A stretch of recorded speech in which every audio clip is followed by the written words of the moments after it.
Believe it or not, sometimes falling flat on your face is exactly how you move forward.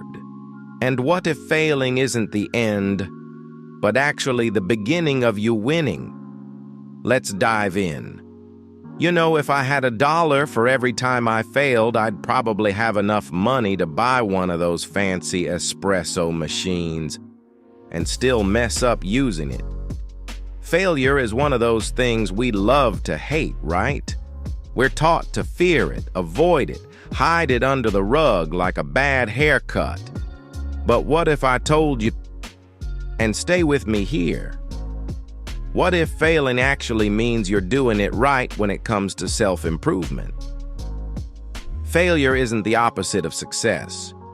It's the messy, awkward middle part. We tend to think success is this straight, shiny road. You work hard, you win, end of story. But real personal development doesn't look like that. It looks like face planting into a metaphorical wall, getting up, dusting yourself off, and realizing you hit the wrong wall. But hey, at least now you know. Having a growth mindset means seeing every stumble not as proof you're bad at something, but proof that you're growing. Think about kids learning to walk. If we judge toddlers the way we judge ourselves, man, humanity would still be crawling. Learning how to fail is actually learning how to win smarter. One thing I've realized, usually after some spectacular wipeouts, is that mastering self-improvement isn't about doing everything right the first time. It's about self-discipline, emotional intelligence, and self-control when things don't go right. Failure sharpens your instincts. It makes you pause, think differently, plan better. Honestly, it's like nature's way of handing you a free personal growth workshop, whether you asked for it or not. The myth of instant success is one big fancy lie. Instagram, TikTok, they love to show the highlight reels. Nobody's posting a 10-minute meltdown in their car because they bombed a presentation. But behind every overnight success is usually about 10 years of screw-ups, self-doubt, and very questionable haircuts. Part of daily Stoic practice, if you're into Stoicism philosophy like I am, is accepting that failure is not only normal, it's necessary. It's life's very blunt way of teaching you resilience. No amount of study motivation quotes are going to change that. Time management isn't about cramming more into your day. It's about failing faster and smarter. You ever hear that phrase, fail fast? It sounds brutal, but it's actually freeing. Good time management doesn't mean you avoid mistakes. It means you make them quickly, learn from them immediately, and move forward without wasting years beating yourself up. That's why people who are great at self-development seem so confident. It's not that they don't fail, it's that they don't waste time pretending they didn't. Sometimes, failing is the ultimate sign you're pushing your limits. If you're not failing, chances are you're not trying hard enough. Personal growth happens when you step out of the cozy, fleece blanket comfort zone. And yes, fall on your face a little. Real talk, if you're nailing everything perfectly, you're probably playing way too small. Stretch goals, ambitious dreams, they're gonna come with a side of failure. It's part of the deal. And guess what? That's exactly how you build self-discipline and emotional resilience. By putting yourself in situations where you might fail and showing up anyway. Failing forces you to focus on what really matters. It's easy to get caught up in appearances. The job title, the followers, the shiny gold stars. But when you fail, all that fluff burns away. What's left? Your real values, your actual priorities. Failure teaches you how to focus, not on impressing everyone else, but on building a life that actually matters to you. A life aligned with your core beliefs, not just your LinkedIn profile. And honestly, that's way cooler than any superficial success. Minimalist living applies to failure too. Only carry what you need. Minimalist living isn't just about clearing out your closet. Sure, that's part of it. But it's also about clearing out the emotional junk, the clutter in your mind and heart, the guilt, the shame, the "I should have done better." When you fail, you learn to pack lighter. You start carrying lessons instead of regrets.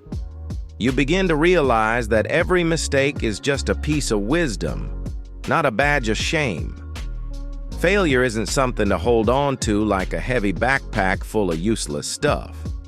It's more like an old, worn-out suitcase you leave behind as you step into your next chapter. And trust me, the lighter you pack, the faster you move forward. When you start carrying lessons instead of regrets, you realize you're not weighed down by all that emotional baggage. You stop dragging your past behind you like a suitcase full of bricks. Instead, you step into the future with grit, grace, and humility. The essentials of growth. Failure has this magical way of trimming the fat. It's like the personal development version of a detox. It forces you to discard what doesn't serve you and hold on to the stuff that truly matters: resilience, self-compassion, and the courage to try again. The next time you fail, don't just wallow in what went wrong.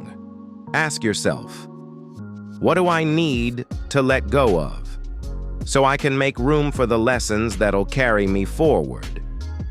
Failure doesn't just teach you what went wrong, it teaches you how to travel lighter through life. The real secret of how to be productive is learning how to fail productively. Look, the people who seem crazy productive, the ones who somehow juggle work, hobbies, meditation, and still have time to binge watch a whole Netflix season, they're not magical unicorns. They've just mastered productive failure. They don't waste time crying over spilled milk. They grab a towel, clean it up, and pour another glass. That's the unsexy, real-world secret to how to be productive and how to be disciplined. You screw up, you show up, you do it again. Smarter this time. At the heart of all self-improvement is the courage to be terrible. Yup, you heard me right. Self-improvement isn't about being amazing on your first try, or even your 10th. It's about being gloriously, fantastically terrible at something new, and choosing to keep going anyway. It's about showing up, even when your best effort feels more like a rough draft than a masterpiece. It's about embracing the awkward first drafts, the clumsy first tries, the cringe-worthy first steps. Because every expert you admire, every person who seems to have it all figured out, they all started out exactly where you are, confused, overwhelmed, and probably a little embarrassed. Every master was once a disaster. And the real magic of personal development is understanding that being bad at something doesn't mean you're doomed. It means you're daring to grow. That's growth mindset in action, showing up imperfectly, choosing to learn instead of quitting, and believing that your future self will thank you for not giving up. So give yourself permission to be terrible for a while. It's the only way to get good. And honestly, it's a lot more fun when you stop pretending you have to be perfect right out of the gate. So what's the real takeaway here? If you're failing, good. No, seriously. It means you're stretching beyond your comfort zone instead of decorating it with fairy lights and calling it a life. It means you're learning, evolving, and refusing to shrink yourself into a version of life that's safe. But so small, it could fit in a carry-on bag. Self-improvement isn't about acing it on the first try. It's about daring to trip over your own shoelaces, laugh a little, and still keep moving toward your personal growth. It's about being willing to look a little foolish sometimes. Because honestly, everyone does. But not everyone admits it. The next time you fall flat, and trust me, you will, probably in spectacular fashion, don't waste your energy asking, why me? Instead, tilt your head, squint a little, and ask, all right, universe, what am I supposed to learn from that? Because 9 times out of 10, that faceplant is going to teach you something way more valuable than any shiny, effortless win ever could. That's growth mindset in real life. Messy, a little ridiculous sometimes, but absolutely 100% worth it. And you know what else? Failing gives you stories worth telling. I mean, let's be real. When was the last time you heard a truly inspiring story that went, well, everything went perfectly at the end? Exactly. No one wants to hear about the guy who never messed up. We're wired to connect through the struggles, the fumbles, the hilarious moments where everything went sideways. Every failure you survive adds another page to your story, a story of resilience, guts, and personal development. It shows you're living a full-contact life, not just sitting on the sidelines. And honestly, that's what self-improvement is all about. It's not about polishing up a flawless highlight reel. It's about showing up, flaws and all, and building a life that's rich, real, and deeply yours. So next time you're in the middle of a crash and burn moment, just smile and think, hey, at least this'll make a great story someday. Before we wrap up, just a little heart-to-heart here. I know failure hurts. Trust me, it's got teeth. But if you can learn to see it not as an enemy, but as a very weird, very dedicated teacher, man, you're unstoppable. Self-improvement isn't a race. It's not about arriving at some mythical perfect version of yourself. It's about showing up every day with a little more courage, a little more grace, and maybe, just maybe, a little more humor. After all, if you can laugh at your failures, right, and really laugh, you've already won. Thanks for hanging out with me today on BetterMe. If you got something out of this, maybe send it to a friend who's feeling stuck. Let's keep lifting each other up, one glorious, messy, awkward failure at a time. I'll catch you in the next one.